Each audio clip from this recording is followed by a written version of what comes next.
Thanks for watching Captain Willie's Fishing Adventures. Today we're going to do something that is super simple, but a lot of people don't know how to do it. Kind of silly that you don't, and if you don't, then maybe you should just try it even without watching a video, to be honest with you. But we are changing spark plugs on my outboard. Weird, huh? So this is a two choker. Pretty common problem that they need spark plugs, or even if it's just maintenance. Mine's kind of got a little bit of a problem up at high RPM recently, and we're going to throw some spark plugs at it and see what it does. This is a 1984 Mariner 75, also known as a Mercury 80. Don't ask me why, but that's what it is. So, take all this stuff off. If you don't know how to do that, then go back to second grade. So, on this outboard, you'll notice I've got clear fuel line. Why? And here too. So this is post-pump, this is pre-pump. I do this for diagnostic purposes when I have a little bit of a drivability problem, which is common with two-stroke motors. Any outboard, really.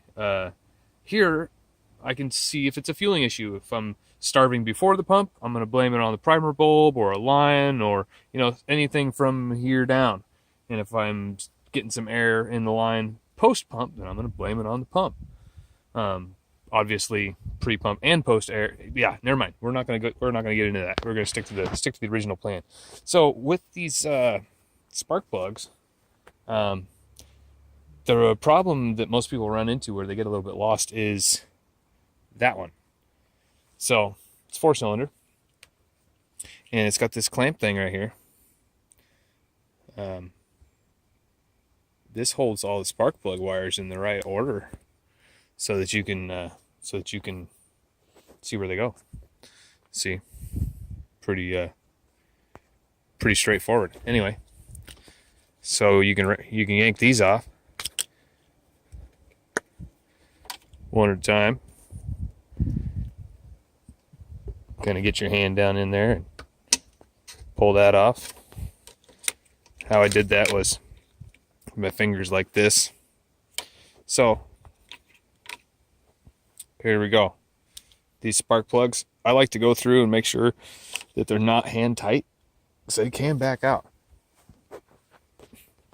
Now your grandpa's going to tell you that you need to get a spark plug socket. It's got the little rubber insert inside the socket so you don't drop them down everywhere.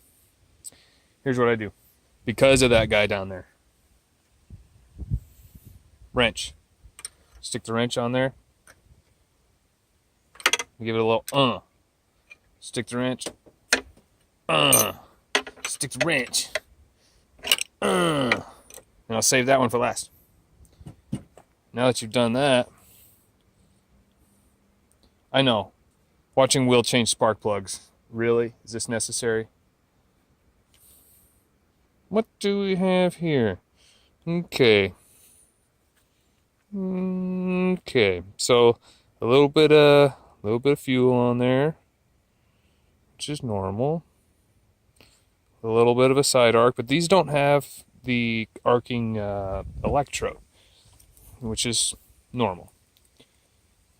Don't ask me why Mercury and Mariner decided to do that. This one, same story. Set those right there. See, I'm winding these out by hand. Shouldn't have to put a wrench on them, or a socket on them.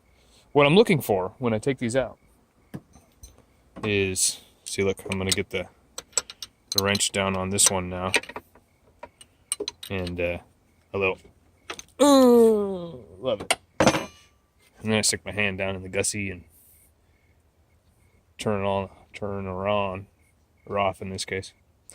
And what I'm looking for, what I don't want to see, is this one that's clean, really clean. If you see one that's really clean, then there's a bit of an issue. Whether it's clean with fuel or clean with water or just flat out not burning, clean is never a good thing. One-handed spark plug change, you notice?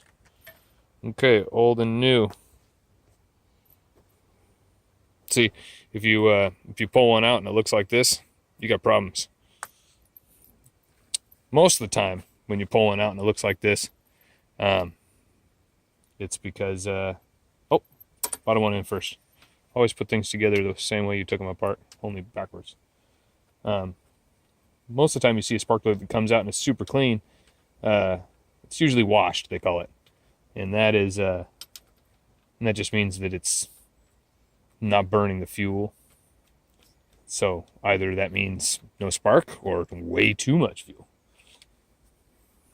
Catch what I'm saying? Picking up what I'm putting down. Okay, now as far as how tight should you put your spark plugs in, that's kind of a rule of thumb. Tight but not broken is a good motto that my friends live by. And these do have what's called a crush washer on them. You don't want to pull the threads out, and you don't want to fuck up the spark plug or screw up the spark plug. Excuse my French, or Western American in this case. And just a little snug. You don't want them backing out. I mean, nothing crazy, just enough to get the job done. You don't want to lose compression. And remember, it's not just a seal for compression, it's also a ground. Because the only thing coming out of these spark plug wires is the hotness. No ground. The ground is the threads and the crush washer and the body of the spark plug. Just keep that in mind. Okay, so run them all in, tighten them down with the wrench. Could use a socket, and the socket is probably the best choice if your motor allows it. Mine does not, obviously, because of this lower shroud. Look at that, mine's got numbers on them. Pretty straightforward. Before you put your spark plug wires on, you should check them out, though. Check them out. They sell this stuff that you can put on there. You can buy it at the parts store. It's called dielectric grease. That's always a good plan. It keeps things from corroding and whatnot, but honestly, with this two choker, I don't see the point, because I change these spark plugs sometimes twice a season. So, I mean, yeah, it helps from preventing corrosion. I gotta get my arm back in here this way. Nice little click. Okay, checking out spark plug wires. Just making sure it's all good. See, that one didn't quite click the way I liked it. There we go. Whammo. Whammo. Make sure you do a thorough inspection. Make sure things aren't getting pinched or kinked or doing weird things. You know, you don't want problems. Okay. All right. Thanks for watching, guys. And if you got any questions on how to change spark plugs on your outboard, bust out your 8-year-old little girl and have her show you. Thanks for watching.